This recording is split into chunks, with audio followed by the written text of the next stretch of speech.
everybody. Hello. How's everybody doing this week? Doing great. Yeah.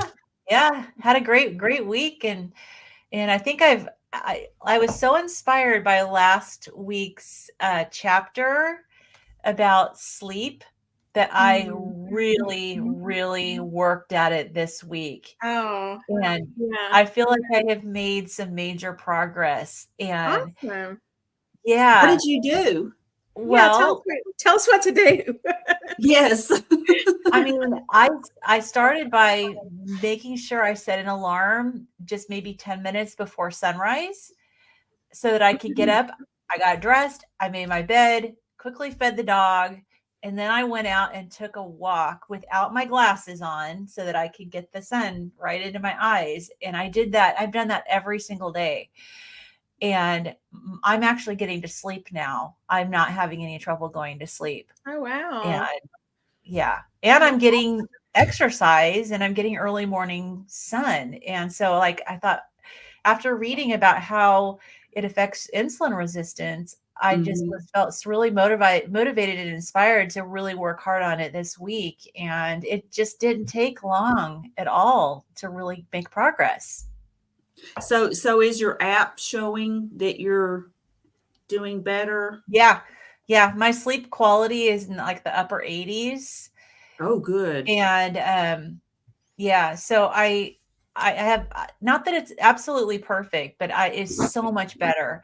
And I think I just I'm trying to figure out the best way to approach it because I'm basing my sleep on when sunrise is. And of course it changes every day, right? And it is going to change when we have daylight savings, which unfortunately is still a thing. So yeah, there's going to be some tweaks, but yeah, I'm not laying there until 2:30, 3:30 in the morning like I was.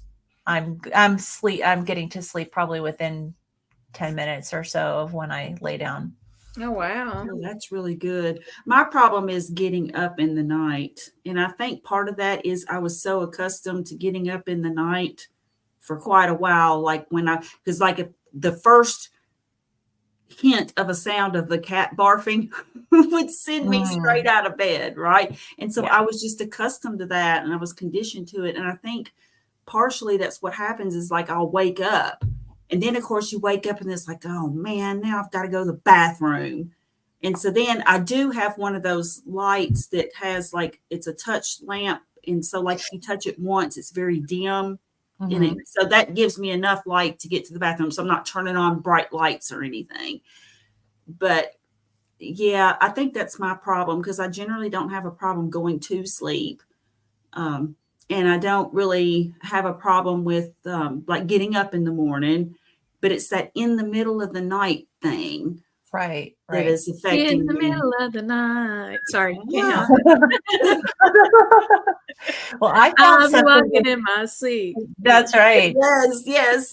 I found something that is interesting that I forgot I had. I like to take hot baths and it just relaxes me. And I don't do it every night, but my husband has to go to bed really early because he starts at work at 3:00 in the morning. And so I have to be, and he's so sensitive to light, like he'll wake up and see the light and that'll mess him up.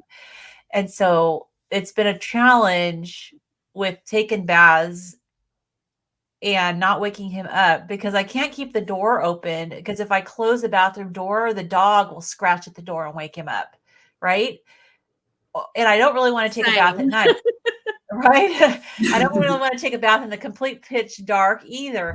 So I just completely forgot on my bathtub. I have one of the like modern, it's like a clawfoot, a freestanding bathtub, like the old clawfoot tubs. And it has a button you can push for lights and it has a red light. Really? Yeah. And so I just went in there. Yeah. And it gave me enough light to where I could see. And I just put the red light on so that it wouldn't mess up things for as far as circadian rhythms and all that. And was able to take a hot bath and not wake my husband up. Nice. Yeah. So I'll be utilizing that feature. Definitely. Oh, for sure. Yeah. I have been more aware of it. I can't say I've actively been trying because especially on the weekends, I'm just like staying up till 2 a.m. Always. It's always been that way. And You party animal. I just like to, It's a bad habit to break. it is. I just like to be up. I don't like to go to sleep early. I feel like I'm missing out, Mhm. And I feel like when I wake up early, I like that feeling and I feel like I get a lot of stuff done. But I don't know. I also get a lot of stuff done really late at night, and that's just like prime time for me. So, Mhm. but I did tell my husband about the whole concept of like your, what'd she call it? Your median, um, This, the median yeah, point of your sleep. Mhm. yeah. Basically being you don't want it to be too far off from 1 hour from your off days to your work days. And I noticed one day in particular I did that. I think it was Friday night. I actually went to bed fairly early for me. And I noticed it was only about 1 hour. And I told my husband the next morning I just felt better. I Mm. felt well rested. I felt like I was ready to get up instead of just wanting to lay around half the day. Yeah. Yeah. So, Yeah. Well, sleep it's is just changes important so and it's hard. yeah, I feel the same way. And that was my issue too. Like I felt like I really cherished that time I had in the wee hours of the morning and really enjoyed spending that alone time. Yeah. And, Mhm. you know, and so that was hard. It's hard to give up, but I also do enjoy the early morning hours too. So I figured, well, okay, if it's going to make me healthier, I can try to spend the early morning hours being productive instead of the late night and hopefully Mhm. feel better. Mhm. But yeah. So, but I know I totally get it. It's hard to give up that time. There's It's funny something because I have changed. I used to be the night owl. And of course, that was when my daughter was little too, and see, she would be in bed, and so then I could do stuff because I wasn't distracted by something else. Because I worked second shift way back then anyway, and so then when I would get home at like 11:30, at the house was quiet and everything, so then I was just able to do stuff and have that little alone time for myself. And then I guess partly because my schedule changed, and then partly just because I don't know, something changed as I got older, but about the last maybe 15 years, I've become this early morning person, which I never, like in my youth, ever thought I would be. I never thought I would be an early morning person. Oh yeah, me It's either. funny how, and I think maybe part of that is just due to just, as you age and maybe just, self-awareness and things like that. And you just kind of shift into a different rhythm. Responsibilities and all Yeah. that. Yeah, Hmm. definitely. And it But would yeah, there's probably, something nice about early morning walk. like I said before, it would probably be a lot different for me if I had a consistent, like 5 day a week. I'm up at this time. I'm going to sleep at this time. But, being a nurse is quite inconsistent in your schedule. So you're just all over the place. Mhm. Yeah. Yeah. Well, I kept my schedule over the weekend, you know, Oh, still that's got up good. early. I figure if I'm going to do this, I'm going to do it 7 days a week.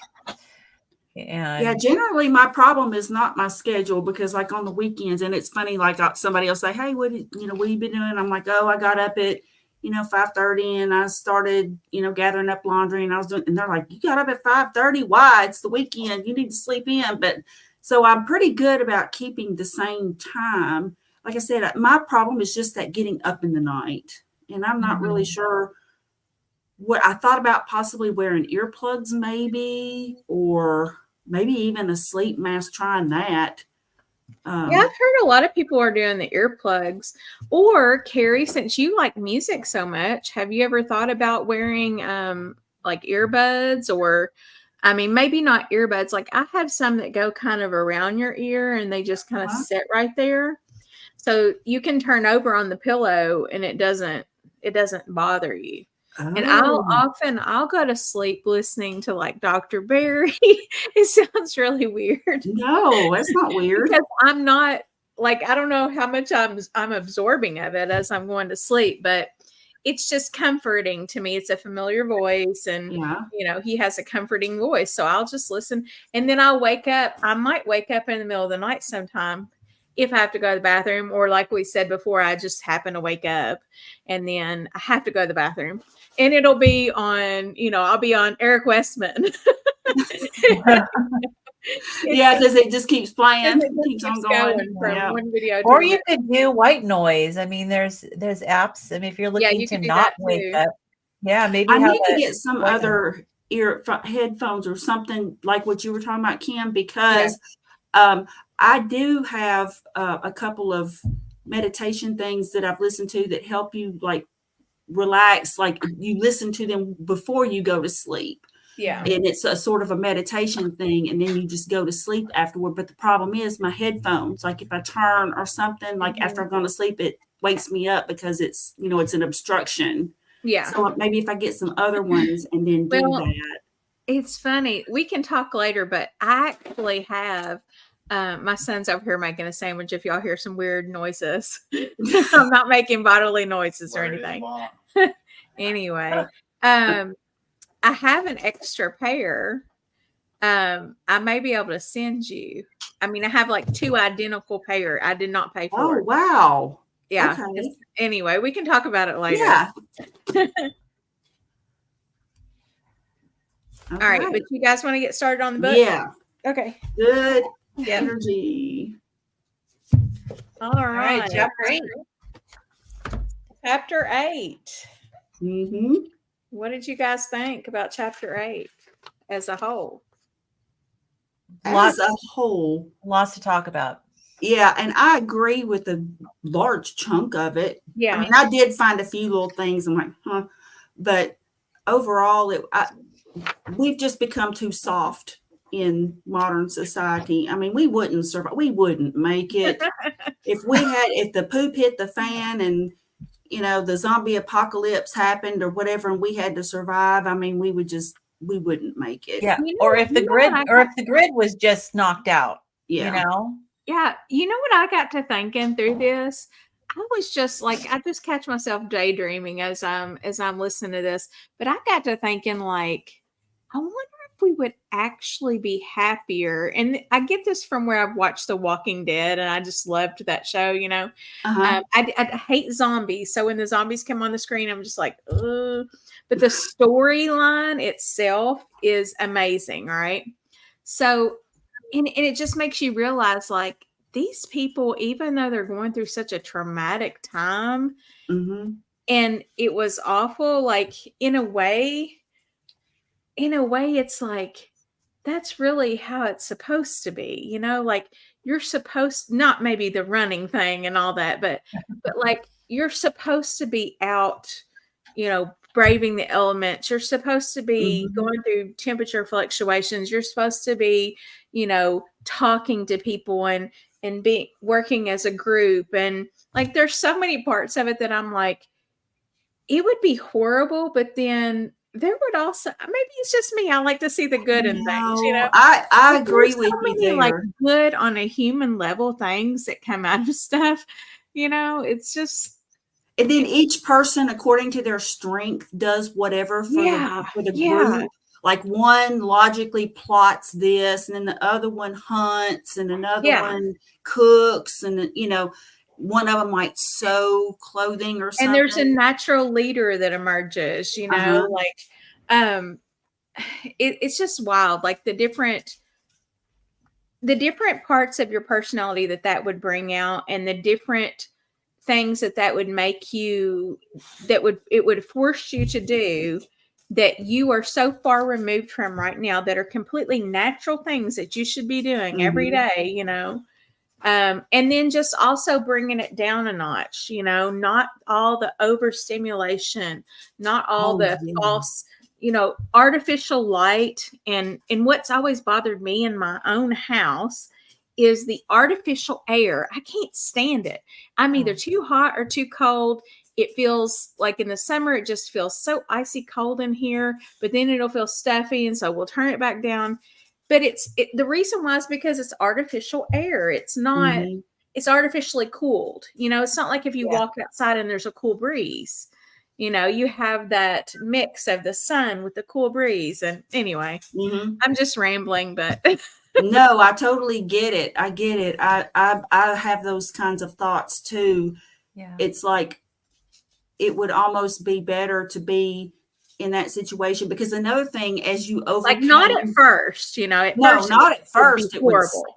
and it would probably, I mean, it's not, I'm not saying it would be a, under those circumstances like the zombies or whatever, but I'm just saying, like, if Obviously, we were just living, just say off the grid even, yeah. and just the feeling of accomplishment, like if you built something, or if you hunted something and you cooked it, or you Yeah. fished and cooked it, or you maybe sewed some clothing, or just whatever it is, you would or you would figure out a way to do something that you needed to do. So you would maybe rig up some kind of a water system to where it would put run the water where you want it, so you could gather the water, or just whatever. And then you would have this sense of accomplishment, like, I did this, and it would sort of build into your confidence, I think, too, Yeah, and and sort then of get you more in touch with just the nature. slowing, like just the Mhm. slowing everything down to like where you're actually performing activities of living every day. Like that's your main thing. Part of why our brains get so, anxious and depressed and all this stuff, and she talks about some of this, is because we're so focused, like we're so in our heads. We're Yeah. not, the more you're caring for people, the more you're caring for your home, the more you're, doing those just activities of daily living that take a lot of time, Or the you're less you thinking have about the to. future, like you're thinking about, oh, I got to pay the light bill, and I've got to Yeah. do this. And not saying that you wouldn't be thinking about the future or planning for the future in a off the grid situation, but it's a different type of stress. And we live too much either in the past or too much in the future, and we're not in the Yeah, present we moment. really do. Yeah. Yeah. Well, it lends to one of the key things she talked about, which really jumped out at me, is how we are too comfortable. Yep.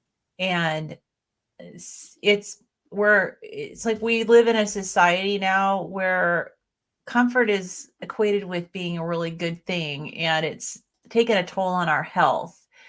And so I like how she does talk about basically stretching ourselves and challenging ourselves to get out of our comfort zone, and especially when it comes to temperature.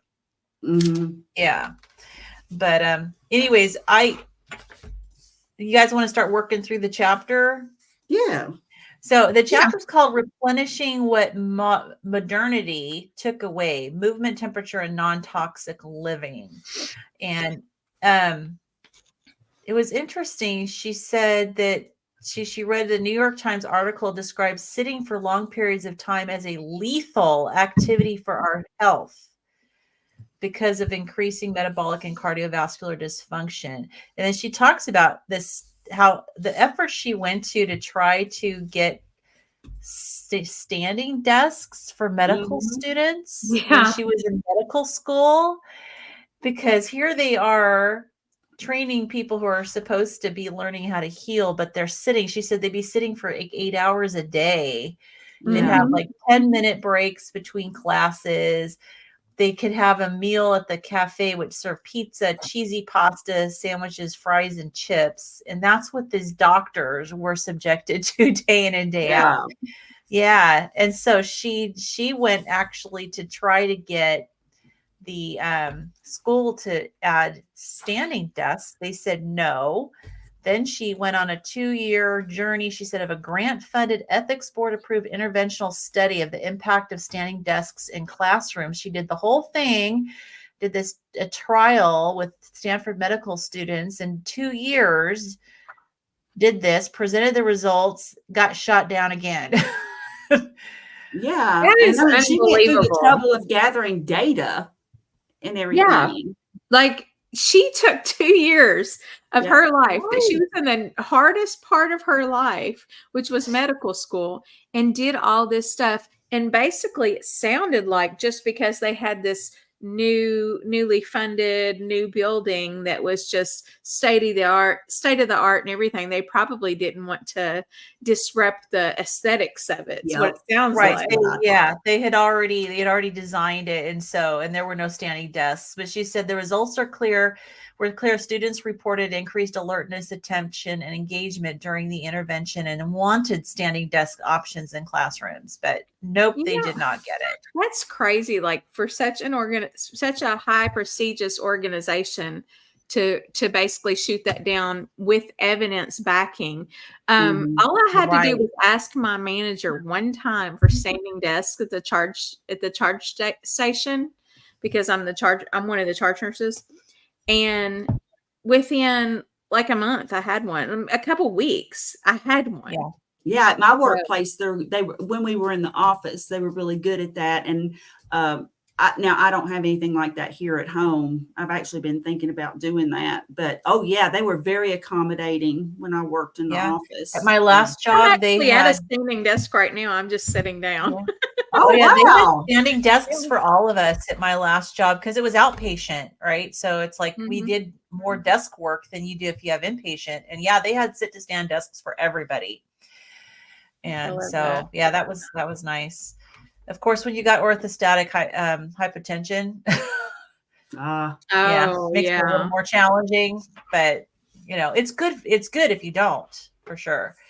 But so she talks about our obsession with sitting, represents a greater theme contributing to bad energy, our desire to be comfortable. Mm-hmm. And she said, we celebrate our comfortable, seated, climate-controlled world as a win. And that is so true.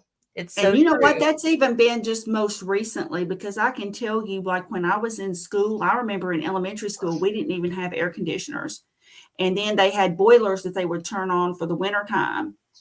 And, so they would wait until they were sure that it was going to stay cold, in other words, and they would turn the boilers on.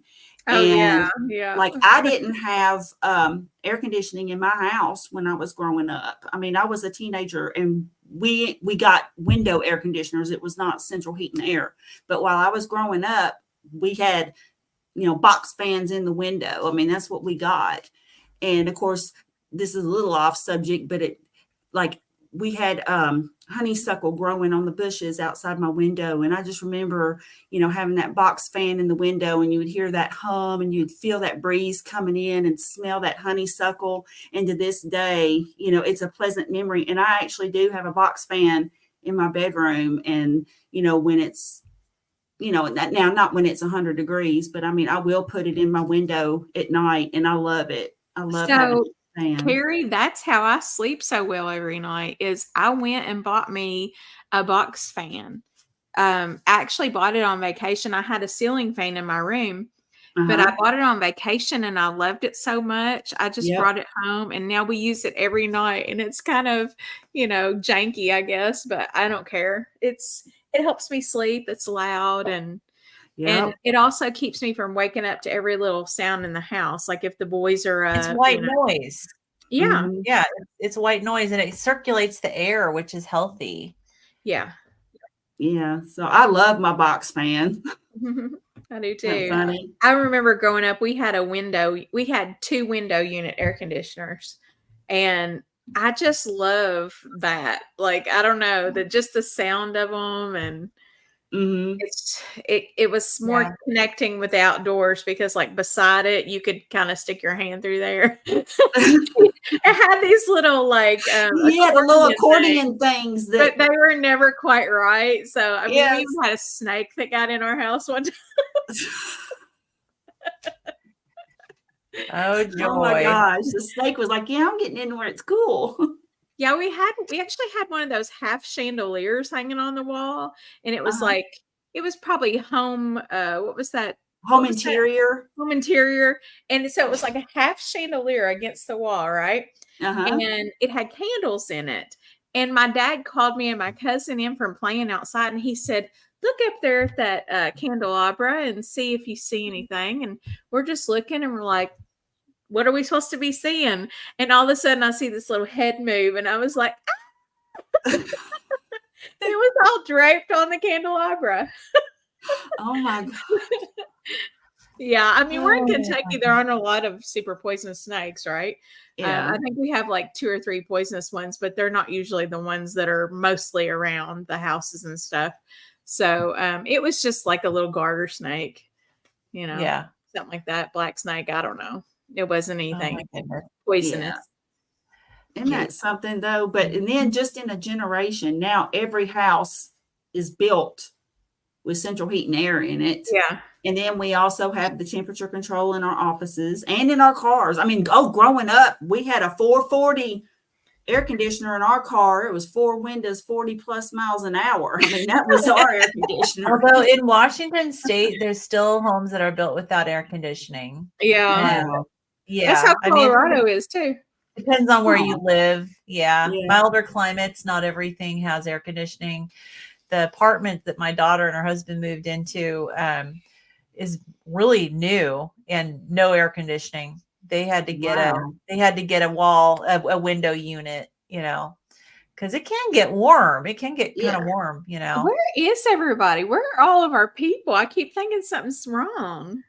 Yeah, I don't know. Like- I'm not seeing Like any we comments. usually have the regulars in the Yeah, chat. like Cynthia and different And I'm not ones. seeing anybody. That's so weird.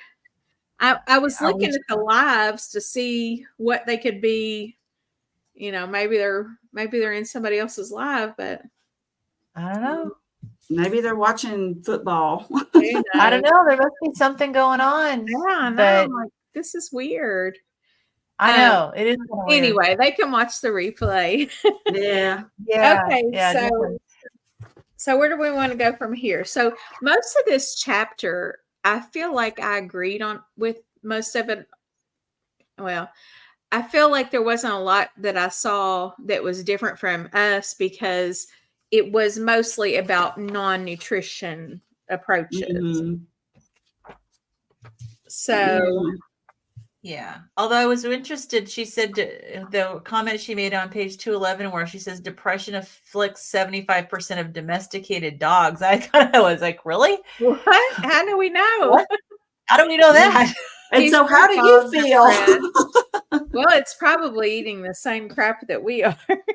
Yeah, that's kind of my thought because it's like, I don't know that fits in with the temperature control and all of that stuff. I mean, it's I think they're just eating garbage and so they're just getting the same illnesses we do.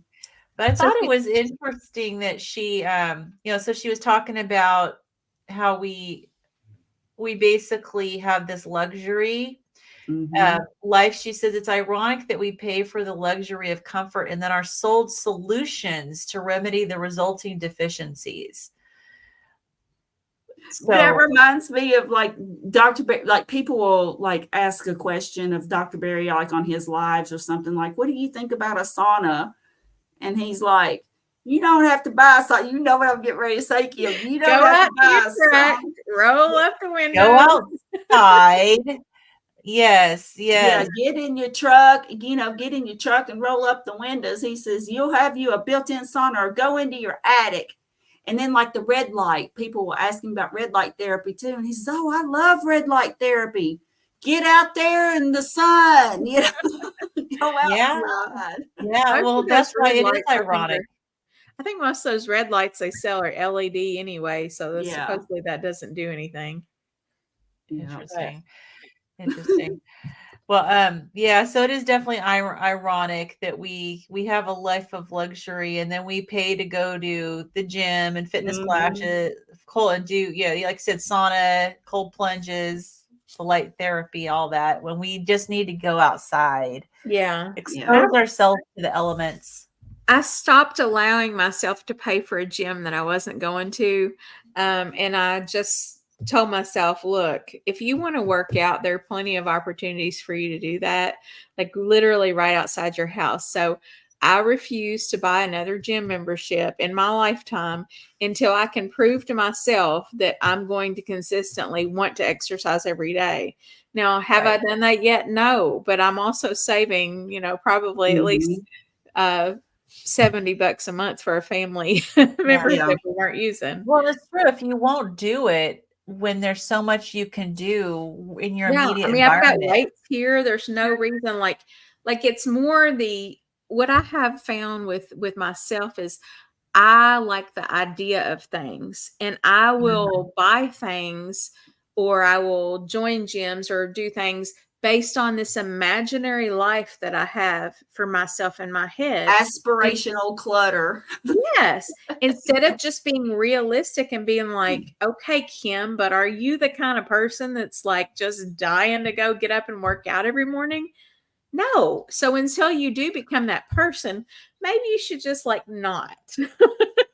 Maybe you should just, you have to know yourself, Yeah.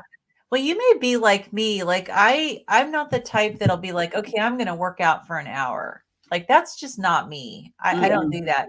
But will I stop and do 10 countertop push-ups? Yes.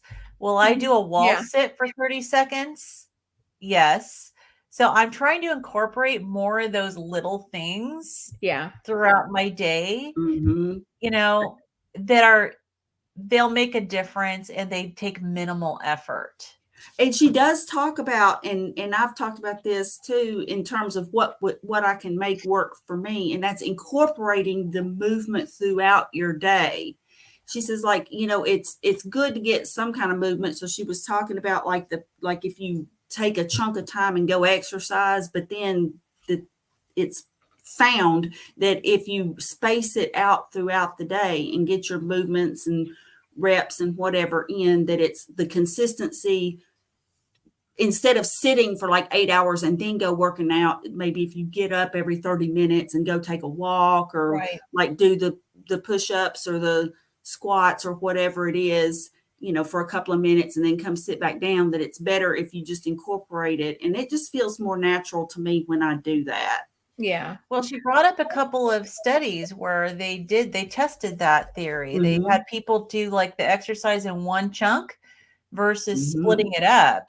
Yep. And the splitting it up was it better or at least just as good? Oh, yeah, it was better, I think. Better, actually. 216, page 216. Yeah, where she was talking about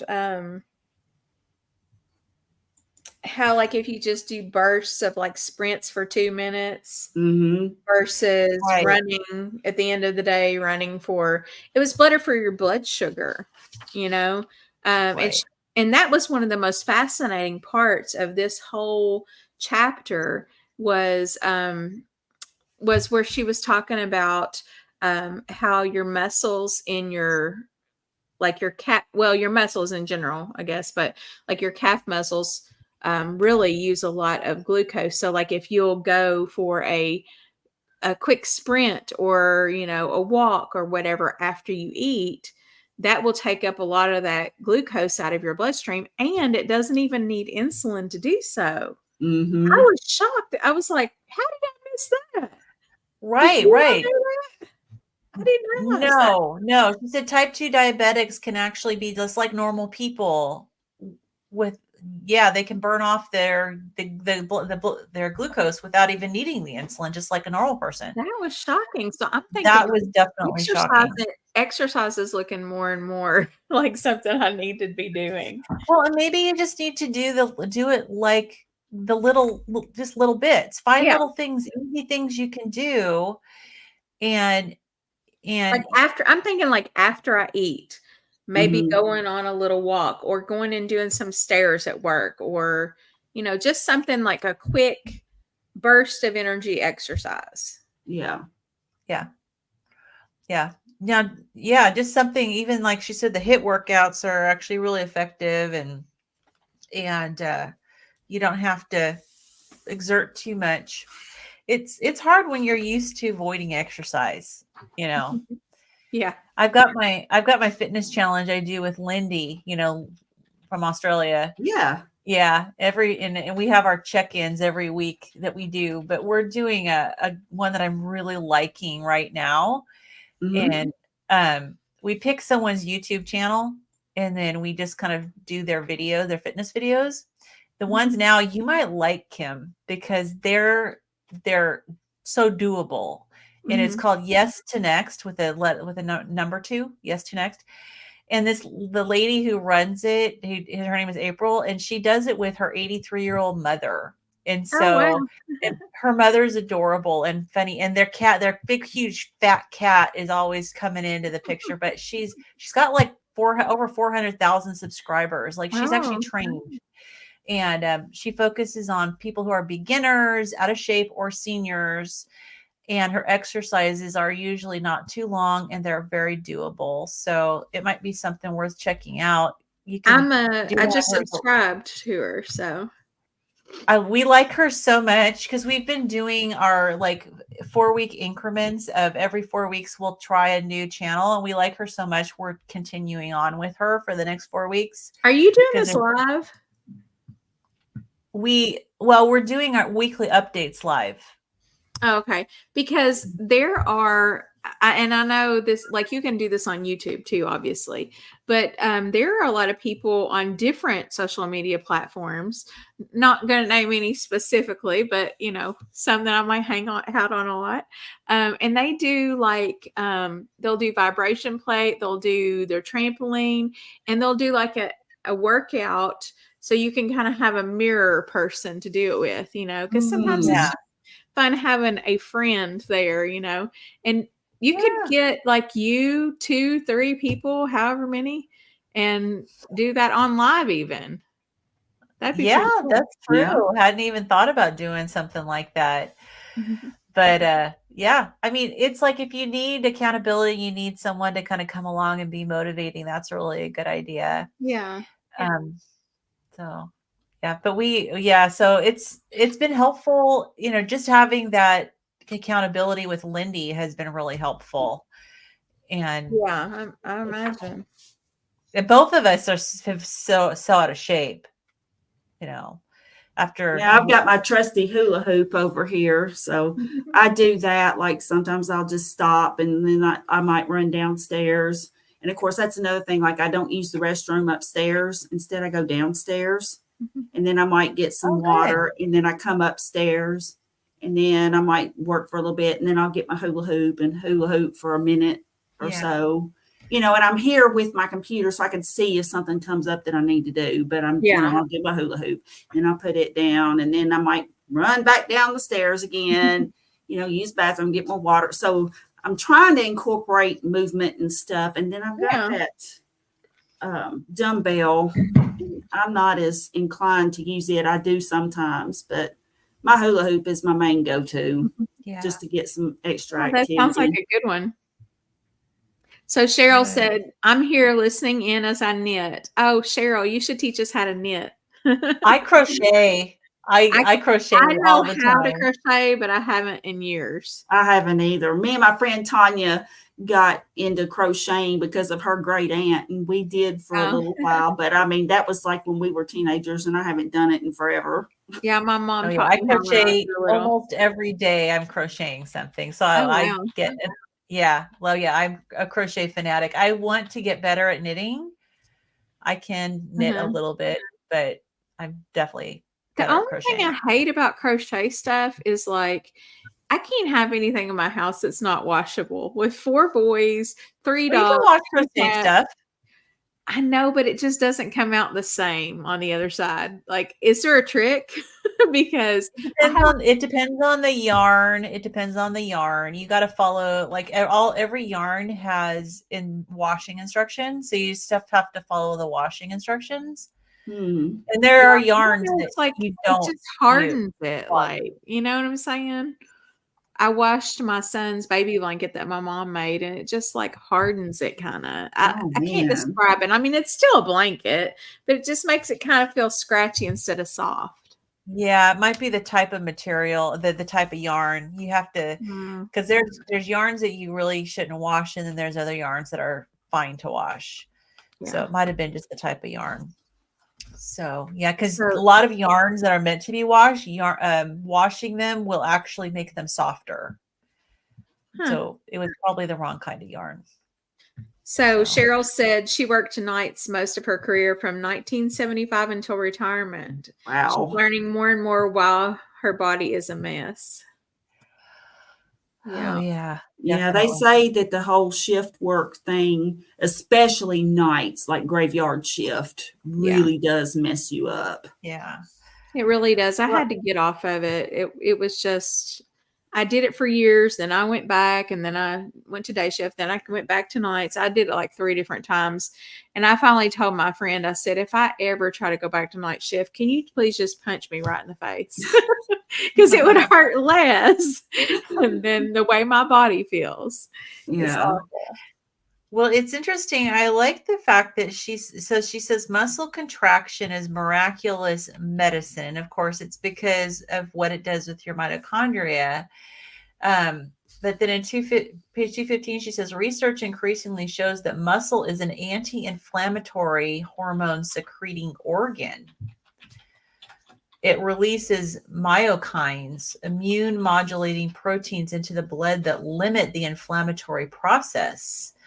So there's good reason to get your muscles moving because they Yeah. actually do help with inflammation. I need to get moving.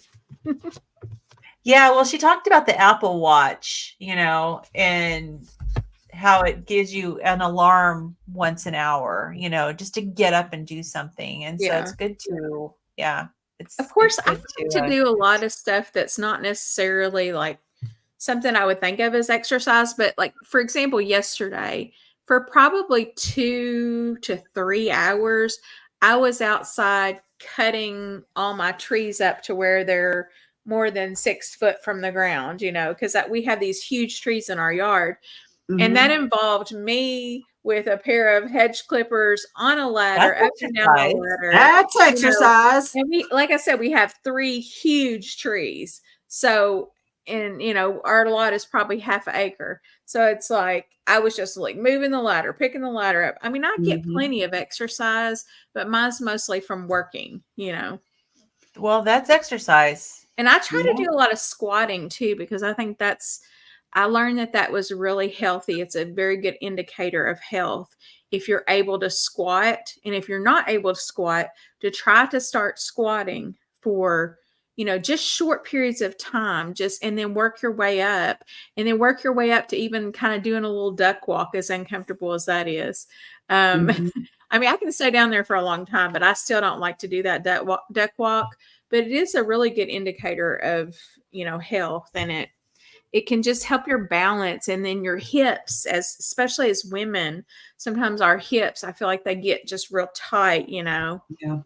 and just getting that movement in there and just kind of rocking back and forth and. Yeah, and if you can just incorporate that throughout your regular day, then it just becomes Yeah. routine. It's just something that you keep doing, Yeah. and then you build up on I do that. it every day in the shower.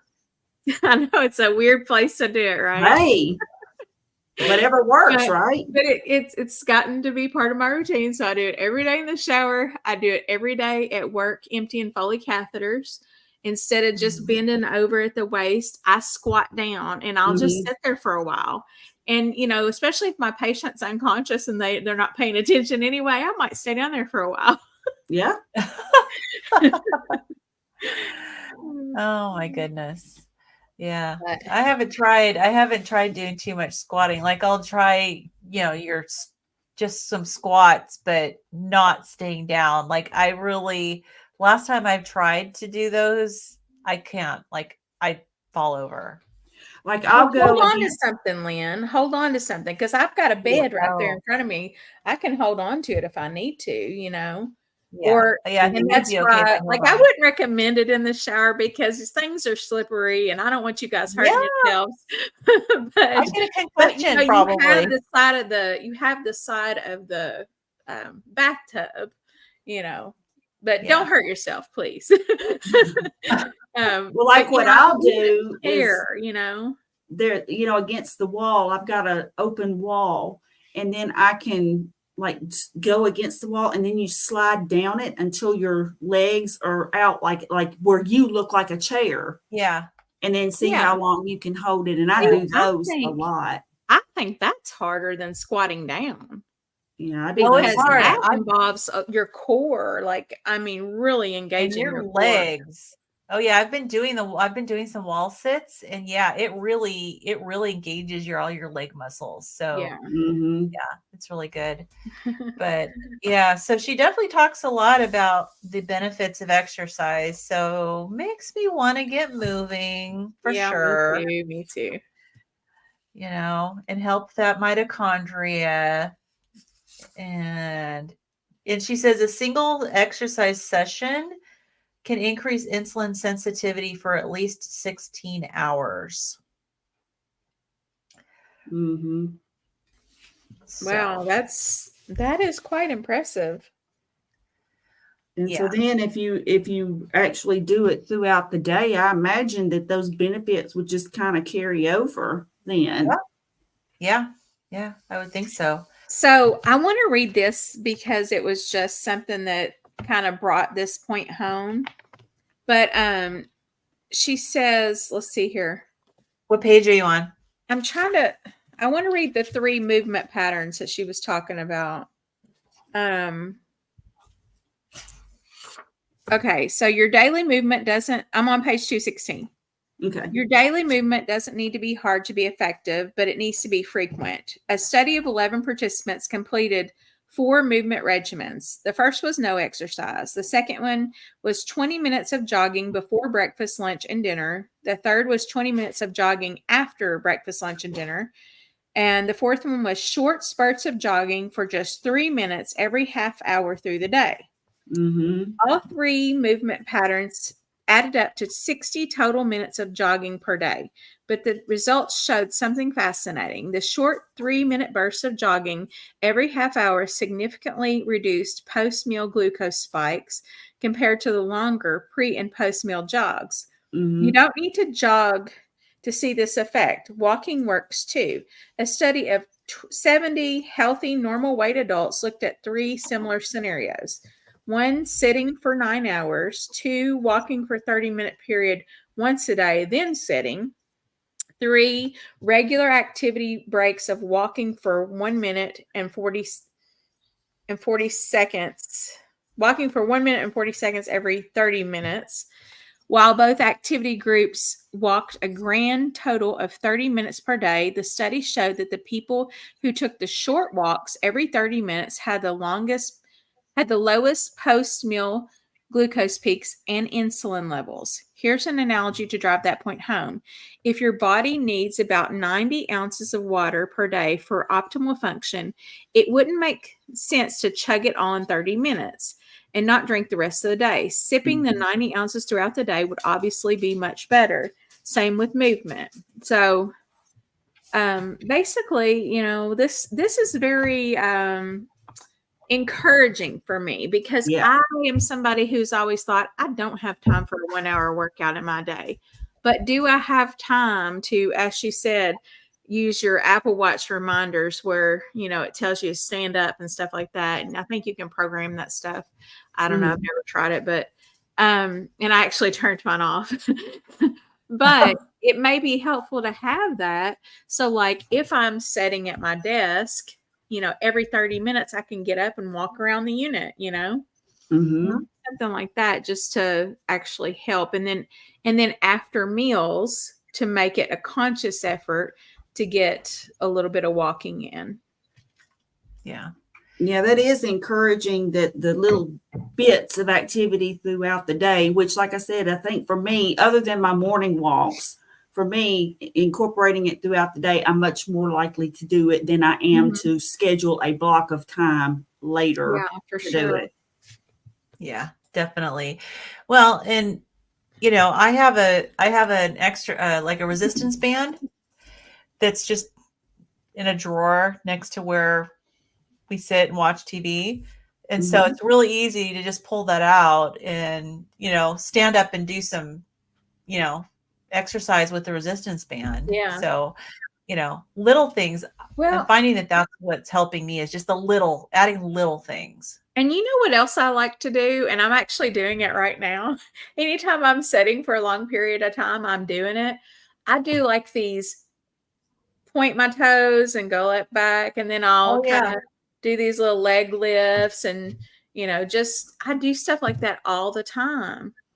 And I think that's probably why my legs are fairly toned in Mhm. relation to, my midsection that is not, because I'm just always doing stuff like that. I always have. So it really doesn't take a whole lot. I mean, No, that's not a lot of effort, right? So it's and just that's move probably move the helping. muscle. Yeah. Yeah. Yeah, very So good. our next section is called Be Hot. Sit in that hot truck. Oh wait, did we do that one then? We're kind of No. skipping around, but yeah. So Be Hot is basically a catchy term that has arisen to refer to more movement through the day, outside of exercise, non-exercise activity, thermogenesis, or NEAT. NEAT refers to any spontaneous physical activity that is not the result of voluntary exercise. Basically, says before the urbanization of work and the transition to a desk-based existence, NEAT was just life. It includes activities of daily living that require movement, like cleaning, grocery shopping, gardening, puttering around the house, walking from car to store, going upstairs, using a standing desk, and playing with kids. Even fidgeting counts. Yay, I got the Oh, fidgeting. I fidget all the time. I'm a big time Unsurprisingly, fidgeter. available data support that more NEAT could be an essential tool for body weight control. So, parking further away from the store, just doing those activities of daily living that, we were kind of talking about when we were talking about the zombie apocalypse in the beginning. If y'all weren't here for that, sorry, y'all missed it. But basically, just making a life, just, there's certain things you have to do every day just to live, Mhm. especially if you're, middle class or lower. Right, We you have don't to have do a these things housekeeper or we're coming not going to in. have them. We And my can't Fitbit see. loves it when I clean. Man, I'll get in, like, Yeah. it'll give me 20,000 steps if I do give this house a good cleaning. I'm serious. I'm like, "Oh, wow, I didn't realize I" and of course, I know it's going by my arm movements, but still, Yeah. that's activity. Oh, yeah. And I love it Mm. when my Apple Watch asks me, "Are you working out?" I'm like, It's yes, like, I "Yes, am. I" Actually, I'm just running to a patient decon, but yeah, we'll call Yeah, it we'll go with working that. It counts. It counts. out. That's funny. So, yeah. Well, I think even just like parking farther away from the store, using Yeah. stairs. I mean, instead of Stairs. elevators. Oh my gosh. Stairs is huge. I work Mhm. on the second floor. There's absolutely no reason whatsoever I should ever be on that elevator, and yet I'm there. Well, and we come in on the ground floor, so technically it's 2 flights of stairs, but still, like, come on, lazy? How lazy am I, right? And it gets easier. Mhm. It's Yeah. not like, okay, at first maybe it's maybe a little more challenging if you're not used to doing stairs all the time, but it does get easier. Yeah.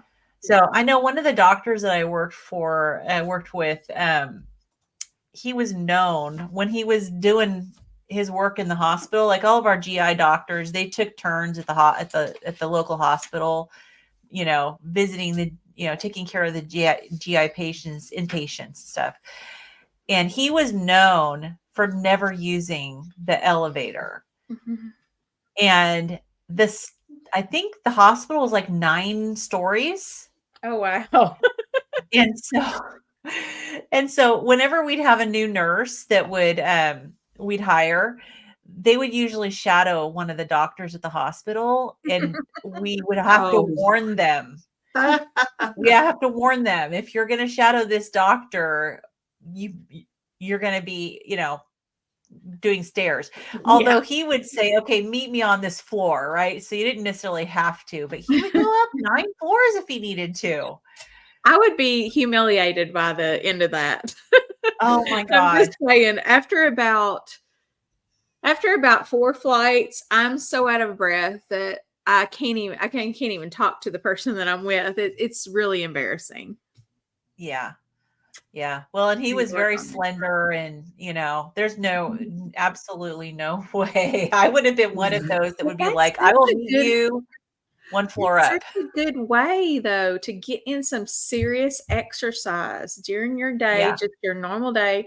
And it probably had such an effect on who he was as a doctor, too, as far as like Yeah. him being a calm, thinking clearly, making those. I mean, that's very admirable. Mhm.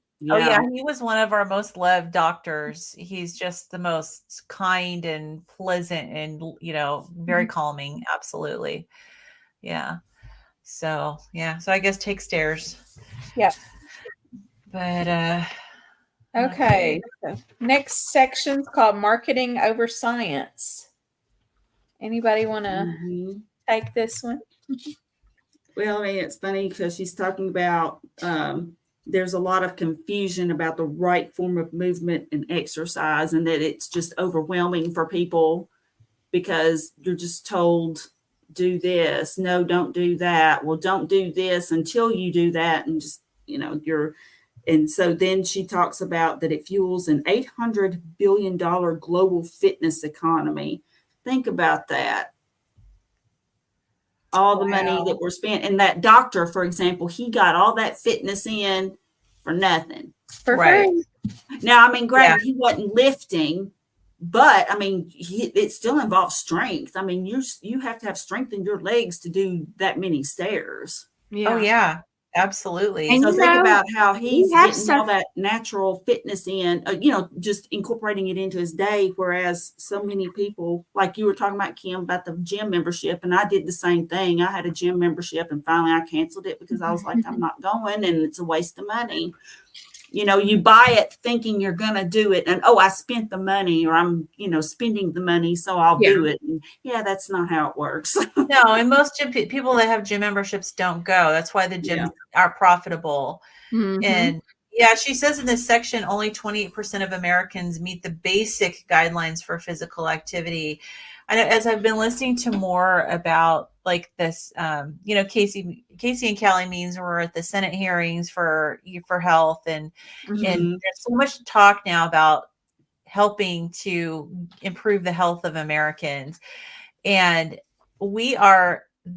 I've been hearing more and more about how our younger generation isn't even fit for military service Yeah. because they're so unhealthy and out of shape. That's scary when you think about it, because It is. most people would not qualify to be in the military.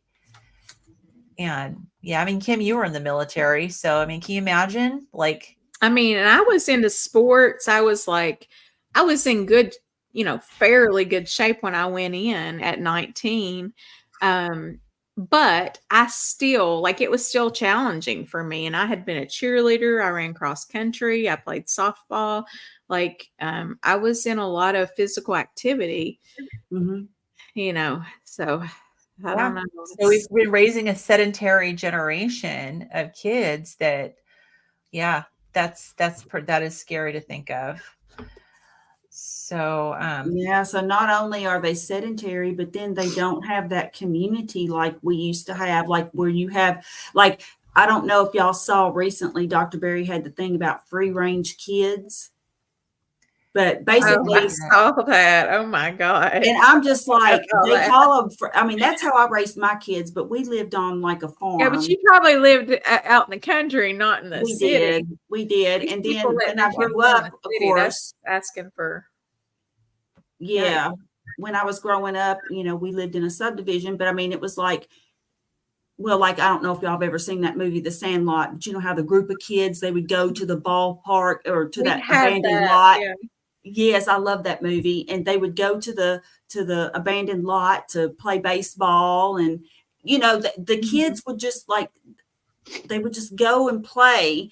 And I they mean, had all that, you knew, like in the 80s, you knew Mhm. where every kid lived. I'm sure in the 80s and before even. Yep. You knew Mhm. you knew every house that had a kid in the neighborhood.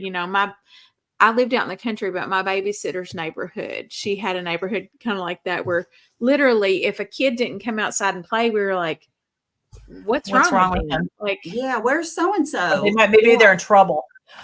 or They're their brown. mom just doesn't like us. We would make up all kinds of stuff like their mom's mean, she won't let them come outside. Who knows why they didn't come out. But we would play until noon, and then our moms would call us to get lunch, and then we'd be right back outside again, and we'd be in the woods, or there was a little woods next to the subdivision where I lived, and so we would play in the woods, or we'd just be riding our bikes or just whatever, and then it would start getting dark and the street lights would come on, and that was the signal to go home, and so everybody'd go home. And now they call it free range kids, and you can be a bad parent if you don't let your kids. That woman on Dr. Berry's show was talking about in the city. Yeah. Like a kid riding the subway. I don't agree with that. I don't care. I kind of had mixed feelings about that. He was 9? I thought they were talking like a 4-year-old or something. No, the 4-year-old was Dr. Berry's son walking down the country road. Maybe I misunderstood, but I mean, even so, ooh. He was behind him. I mean, he was like a ways behind him, and he was walking along the road. Well, I wasn't talking about Dr. Berry. I thought what he did was totally fine, but her son, I think, was 9. But riding the subway by themselves, I don't know, maybe it's the country girl in me. I grew up in the country, so the country doesn't scare me. I had friends that came to visit me from the city, and they were like, it's scary out here. I'm like, no, honey, it's not scary out here. It's scary where you live. Yeah. People are scary. The woods, that ain't scary. So, well, people from the city, when they probably what they think of in the country is horror movies that take place out in the country. They do. Yeah, Texas Chainsaw Massacre or some creature coming out of the woods to get you. Yeah, we grew up in those woods, so that wasn't scary, and we were always out there by ourselves. And if I had woods around my house, I'd let my kids do that too. But we live in the city, so there's a lot of not so good people. I think it's just the population. You just come in contact with so many more people that the chances of there being a person with bad intentions in that group is going to go up, Well, a lot of people will feel safe in the city because even though there's bad people, there's also a ton of witnesses. Yeah. When you're surrounded by people. Ever watched any of those videos where people walk all by, they do is film it. Film it. Right. At least out in the country, I know people would where I grew up, people wouldn't. They heard somebody screaming a mile away, they'd come and help them. Yeah, it might be a false sense of security for these people that are in the city. Yeah. Well, I think due diligence is good no matter where you live. I mean, just be aware of your surroundings and stuff. But I think hovering over your children and just so many kids, I've heard stories my daughter knew somebody whose mother taught at a university, and basically there would be kids whose parents would come with them to their, I don't know, to talk to the teachers and just in other words, stuff that the kid would normally do by themselves. And it was just, it's well, so I don't know. It's just, I guess it's just different now. Or coming to talk to their boss sometimes. I've heard of that. Dave Ramsey, I think on Dave Ramsey's show, there was a woman somebody who called in, and I don't remember how the subject came up, but they were talking about the parent calling in for the kid, oh, well, he's not going to be at work today, or going on a job interview with them, with the kid, going on a job interview with them. Setting in the interview? Yes. That came up on his entree leadership. One of the entree leadership is where they work with owners of companies and stuff. And so they were talking about the workforce and stuff. And they were talking about, and in general, they said that in general, the newer generations, they are very passionate. And you have your really, really good ones and your really, really bad ones.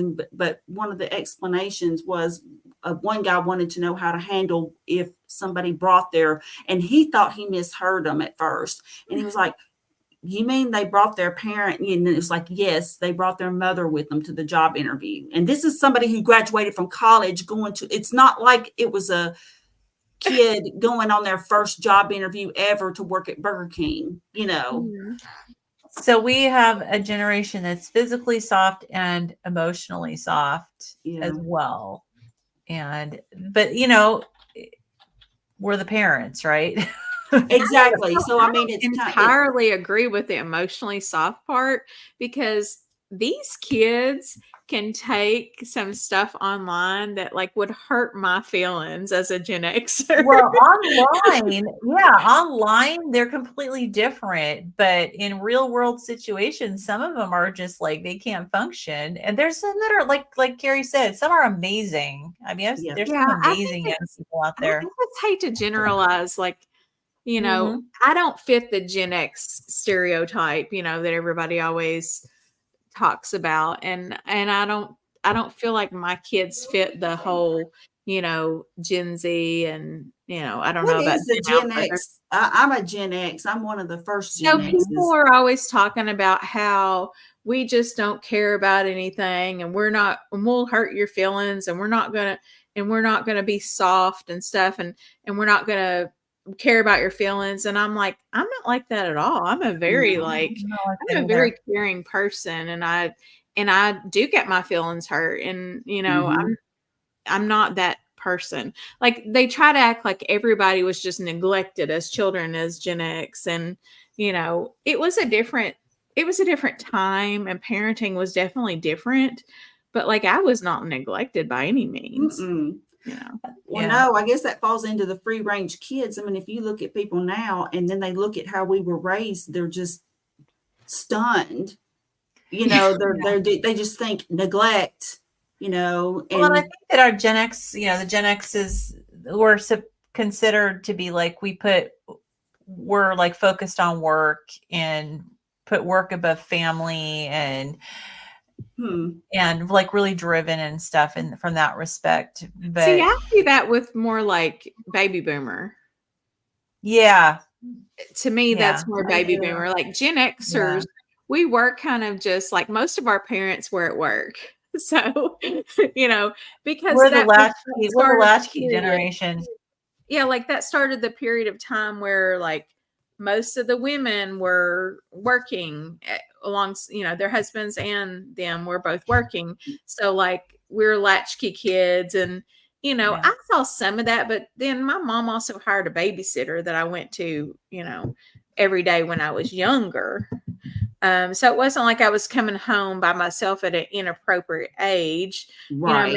Maybe around 12, I started doing that. Maybe 10 even, I don't know.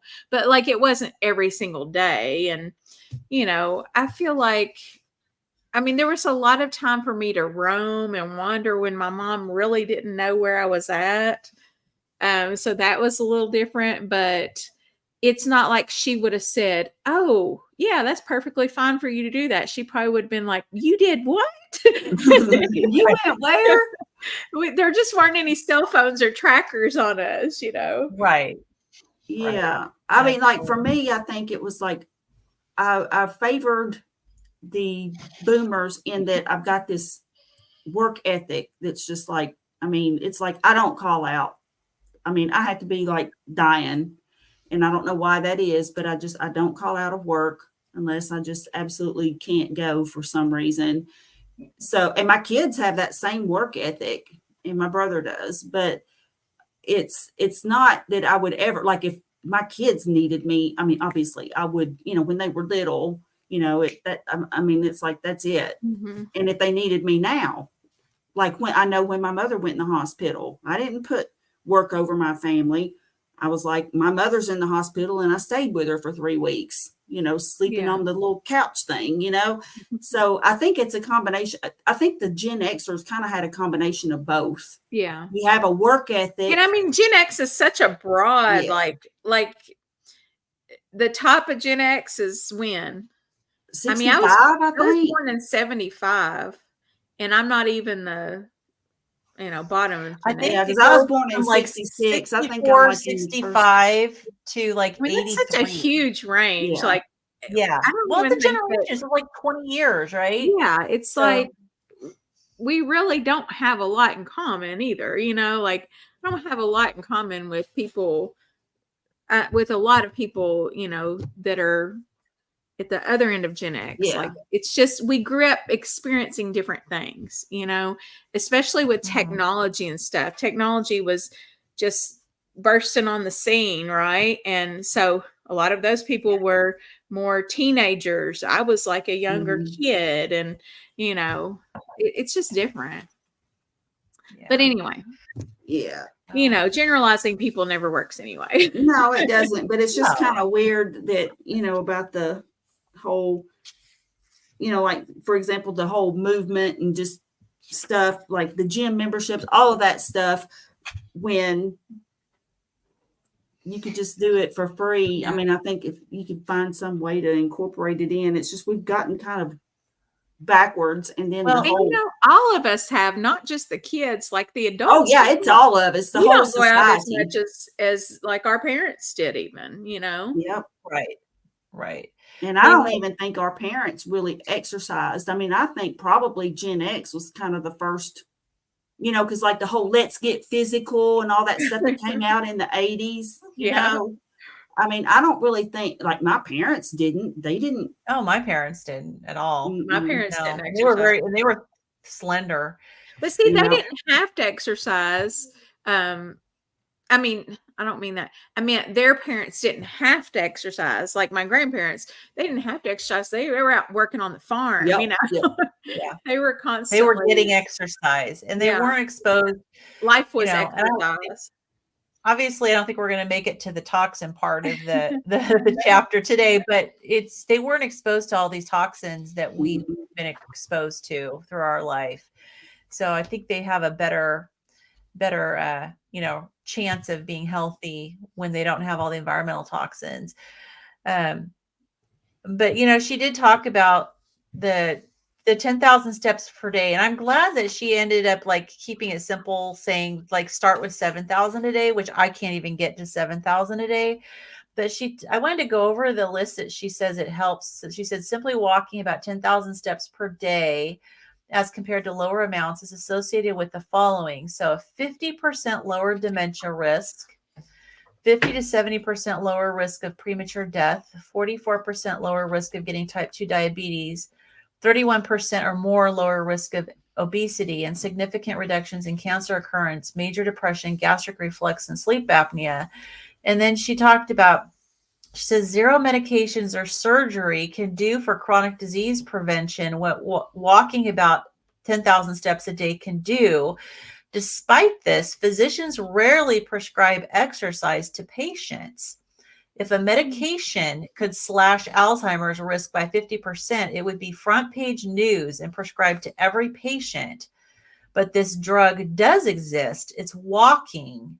Yet less than 16% of doctors prescribe movement to their patients, and 85% of practitioners report 0 training in prescribing exercise. And that's wild too, because like I know so many people, if their doctors would say, you need to walk after dinner every day, they would do it. They do it. Yeah.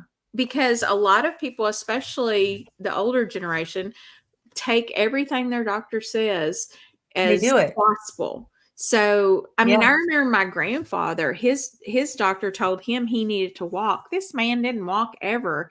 And after his doctor told him, after your open heart surgery, you need to walk every day. And my grandma would say, well, Bill's on his walk, Yeah. He's going for that walk every day. But yeah, you're right. That generation did everything that their doctors say. Yeah. And there are still a lot of other people like I'm just saying typically, because I just remember every parent that I knew, I mean, everybody that I knew, they would either say, my doctor said I needed this medicine, or my doctor told me to do this, or my doctor said not to eat that, or just whatever. And they did what the doctor said. Yeah. So maybe we need to get back to prescribing some walking, Yeah. Yeah, definitely. So, all right. So I guess we can finish this section, and maybe that's where we can stop. Yeah. So, So are we? Yeah. She talked. Yeah, it was interesting because she had this section that she was talking about the statistics for, the outcomes of people during the pandemic that had COVID-19, and the, comparing people who were active versus the people who were sedentary. And it was just like, it reminded me about how they shut down the gyms. And I realized we're not, we're not proponents of going to the gym, but it was just interesting how they shut down the gyms, and the people who did regularly exercise, they But were, they also didn't, in some areas, people couldn't even go outside. yeah, there were That's definitely areas. Some countries were, insane. it's insane, right? They wouldn't let you go to the beach, right? They wouldn't let you go do these activities. And some countries were crazy about it.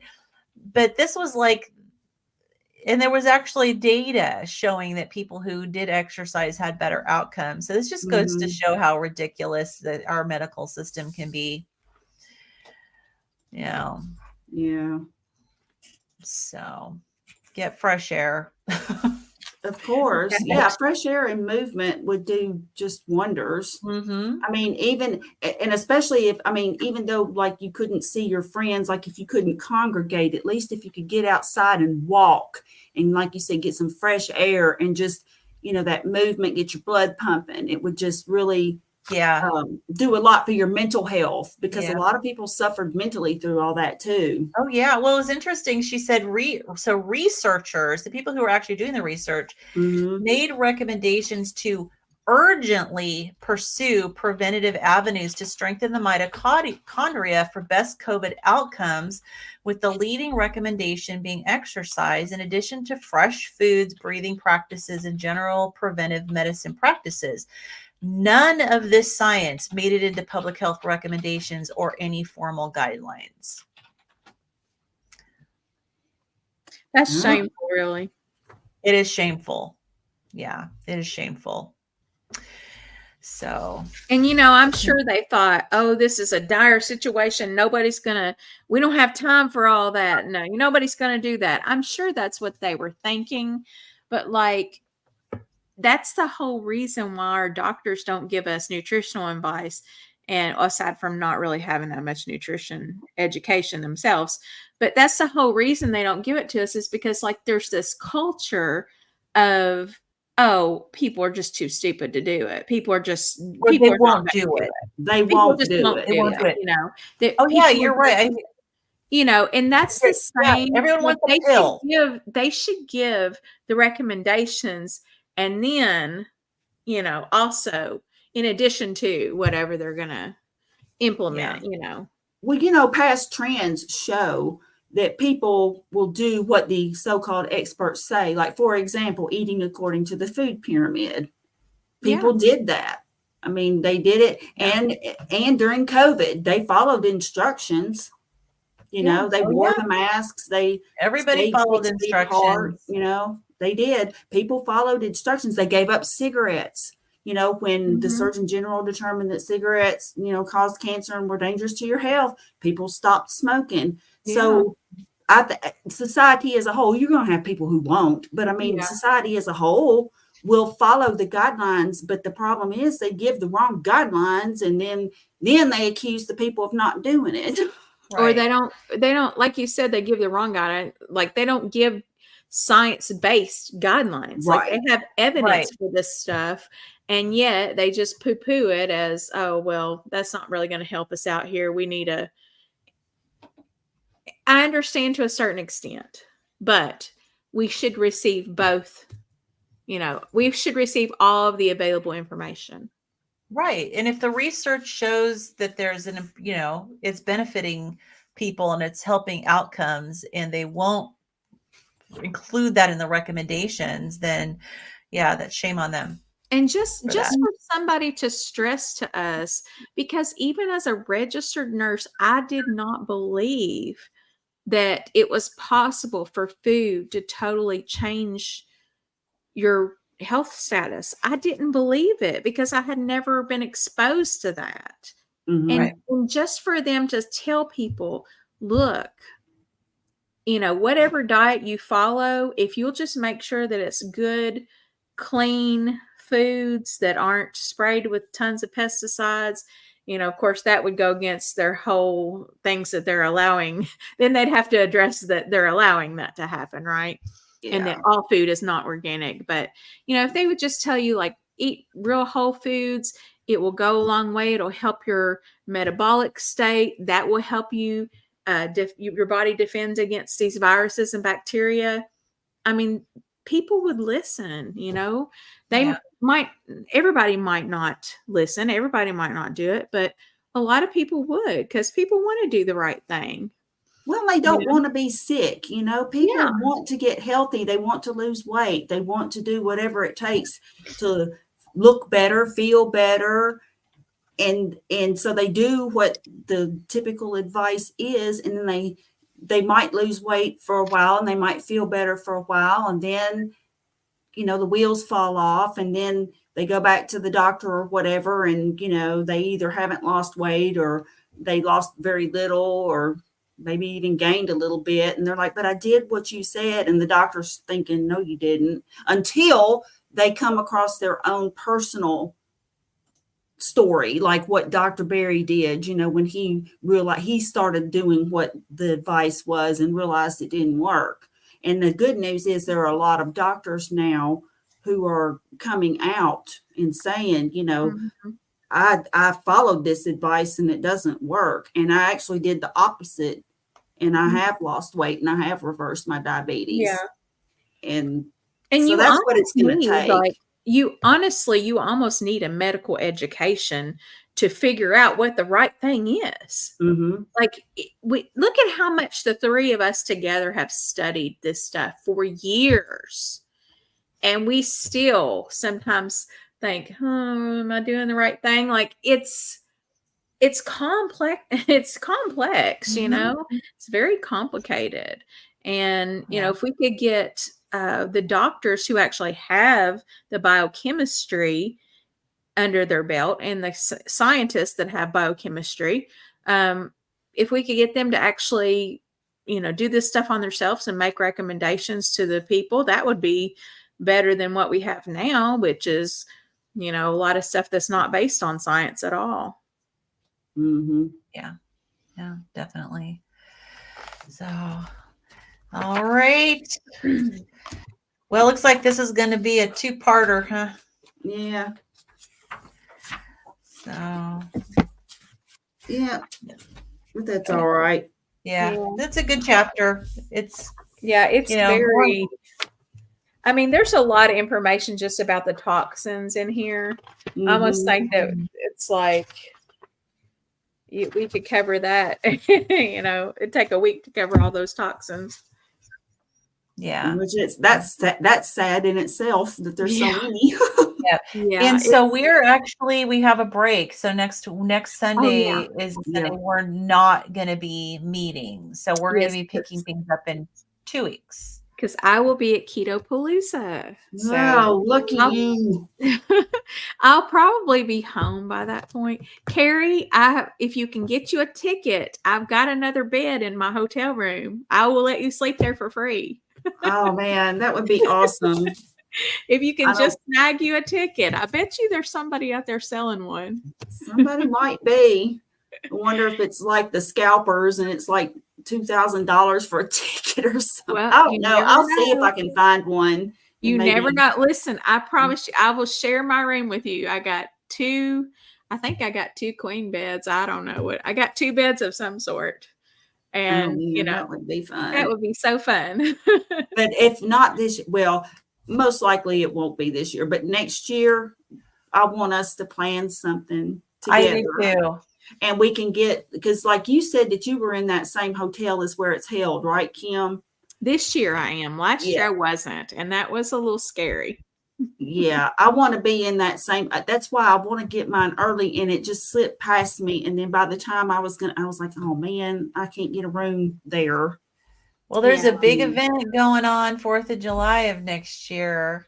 Oh, really? Todd Bachnes is having a huge thing in Montana, a big old huge 4th of July thing, and there's a ton of people coming. And in Montana? That's way a lot of carnivore doctors and Max and Bella and Max are coming, and there's a whole bunch of people. Lindy's going to fly over from Australia for Oh, it. wow. That's cool. Yeah. Ooh, maybe I can see if my brother's going to be off work and me and him can go together. Maybe drive over there. I don't know. That might be a That is long a time. long ways. Yeah. Well, it's But a road trip is a road trip. It's road always trip. fun. I love road trips. It's about a 10-hour. It's about is it maybe about a 10-hour drive for me? I don't even know for me. I've never been out that far. I haven't been to Montana. Never have. Well, Or I've got Wyoming. brother and sister-in-law in Idaho, so we could do like the 6-hour trip over to see them, and then spend the night, and then do the extra 4 hours. Oh, listen, it's only 25 hours for me. I'm sure it'll be fine. Well, there's airplanes. There's airplanes. I have no reason to not go. Yeah, I haven't been on an airplane since I was 19, and I don't have a lot of intention on getting on. Are you afraid of flying? I mean, I'm just not super hype on it, like. Yeah. I mean, Flying by afraid, doesn't- isn't everybody who gets on an airplane afraid? I would think that'd be kind of weird if they weren't. I don't know. You're not afraid. My husband flies them. He feels so safe in airplanes because he just knows how they work. Yeah, I do not. Yeah, I mean we have an airplane. So. Oh, you do? Yeah. Really? Wow. Yeah. So like a Cessna or something we like have that? a Cessna. Yeah. That is too freaking cool. Oh yeah, he's been flying. He was in the aviation program in college when I met him. And oh wow. Yeah. That is awesome. So there are people who aren't afraid of flying. To me, that's just bizarre. Like, I just think everybody who gets on an airplane is probably gripping the seats like me. I'm not so much afraid of that. I'm not so much afraid of flying as like just well, right now they're doing construction and stuff. They're rerouting some stuff over by the Nashville airport. And it's a big freaking mess getting in and out of that place. And then plus you got TSA, which I heard though that they've got this thing where you can get like, it's sort of like they do a pre-security check on you, and then you do it ahead of time. Bypass it. So I think I'm going to go ahead and do that. But you have to go there to actually physically show up and present your documentation and do all that. It's sort of like getting your passport in a way. Yeah. I'm planning on doing that because I'm hoping to do more travel in the future. And I don't like standing in line with TSA because of my orthostatic intolerance. It's a little nerve-wracking. I just get impatient in line. Oh, that's just my problem. I think one of the reasons why I didn't like flying is because every time I would get up there, my ears would not pop. You know how you can pop your ears, and it would just like hurt so bad. And I tried chewing gum. I tried doing everything. But the best trips that I've ever had on a flight were when I would go in and I would just go to sleep immediately. And I would sleep through the entire thing. I wouldn't even be awake for the takeoff because I'm a really heavy sleeper. So that was the best flight that I ever had because I just was I can imagine the whole time. That would be good. I thought flying, I was nervous the first time I flew, and I was an adult before I flew for the first time. I was in my 30s. And so, but what was cool, I thought it was like an amusement park ride almost. Cause when you were flying, when you were, taking off, and it was and you were just, and then when you were banking to land and you were, doing those turns and stuff. And I was like, oh, this is cool. And I was looking out the window and stuff. But now I've never been in turbulence though. So maybe that would change. If I was in turbulence in a small plane coming back from the Air Force. I was on a big plane to this one airport, and then we had to get on this little small plane that I felt like the engine was right behind my seat. It was horrible.